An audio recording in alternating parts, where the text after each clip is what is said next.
আজ দুপুরবেলা কি ভাগ্য হয়েছে, এই যে দুপুরবেলা মা এসেছে হঠাৎ করে। এই যে এসে মা মেয়ে দুজনে রান্না করে নিলাম আজ দুপুরবেলা। এই যে হরে কৃষ্ণ বন্ধুরা, তোমার সবাই কেমন রয়েছো? আশা করি সবাই ভীষণ ভালো রয়েছে। তো বন্ধুরা, এই যে সকাল থেকে ব্লগটা স্টার্ট করলাম। তো বন্ধুরা, ভিডিওটি যদি ভালো লেগে থাকে অবশ্যই like comment share and follow and subscribe করতে ভুলবেন না। তো এই যে সকালবেলা একটু খিচড়ি বানিয়ে নিয়েছি, ভেন্ডি সিদ্ধ সুন্দর করে দিয়ে আলু দিয়ে একটু সিদ্ধ করে। একদম সকাল সকাল ঠান্ডা ঠান্ডা বৃষ্টি ছিল, এই বৃষ্টির দিনে সকাল সকালে যে একটু খিচড়ি ভাত করে নিলাম আজ সকালবেলা। তারপরে এই যে সকালে খাওয়া দাওয়া করে চলে যায় বর। তারপর এখানে আবার পূজা দেওয়ার কাম করে নিলাম। তো ভগবানের প্রসাদ বানিয়ে দিলাম, একটু সুজি বানিয়ে দিলাম, একটু দুধ গরম করে দিলাম। তো এইটাই ছিল। তো দিয়ে দিই ঠাকুরকে দিয়ে, তারপর এদিকে আমার এই যে আবার রান্না করব এখন আবার। তো ময়দার ধোকার সবজি করব, এই যে দেখুন। তো ময়দাগুলো এই যে ভালোভাবে মেখে আমি একটা ডো বানিয়ে রেখে দেবো 5 মিনিট মতো। তারপরে এই যে ভগবানের সেবা দেওয়া হয়ে যায়, ভগবানের প্রসাদ দিয়েছিলাম।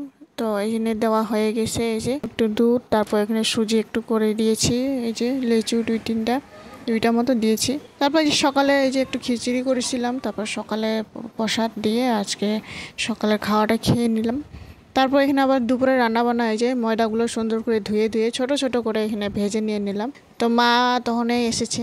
তো মা তো দেখলো আমার রান্নাবান্না হয়নি, ও মানে তাড়াহুড়া করে, তখন অনেক সময় হয়ে গেছিলো, এক জায়গায় গিয়েছিলাম, তো অনেক সময় হয়ে গেছিলো আসতে।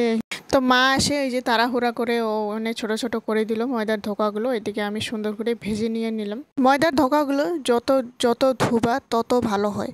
তো এই যে দেখুন কি সুন্দর ফুলে উঠে ময়দার ধোকাগুলো। আজকের ময়দার ধোকাগুলো কিন্তু ভালো হয়েছে কিন্তু। তো এই যে মা সুন্দর করে বানাইতেছিল, দিকে অনুরাধাও আবার কি করতেছে ওরা জানে। তারপরে এই যে আলু ছোট ছোট করে কেটে দিলাম।